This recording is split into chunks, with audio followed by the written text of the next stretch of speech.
ক্ষিপ্ত হয়ে গেছে তারা হচ্ছে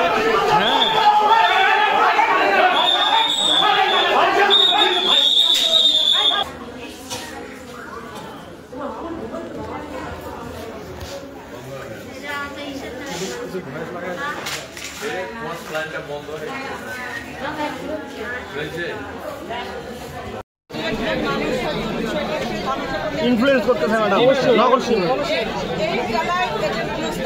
ম্যাডাম একটু এর আগে অনেক অভিযোগ ছিল ধর্ষক এর সাপোর্ট দিচ্ছে আমরা এটা জানতে চাই।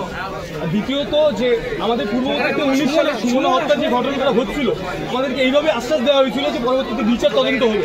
আজকে 6 বছর হচ্ছে সেই ছেলেটা এখনো ওখানে ঘুরে বেড়াচ্ছে, আমার বোন কিন্তু খবরে আসে। আমরা এই ধরনের ঘটনা পুনরাবৃত্তি চাই না। আমরা দ্রুত সময়ের মধ্যে তার একটা সুস্থ বিচার চাই। আমরা বিচারের আশ্বাস চাই, আমরা বিচার দেখতে চাই।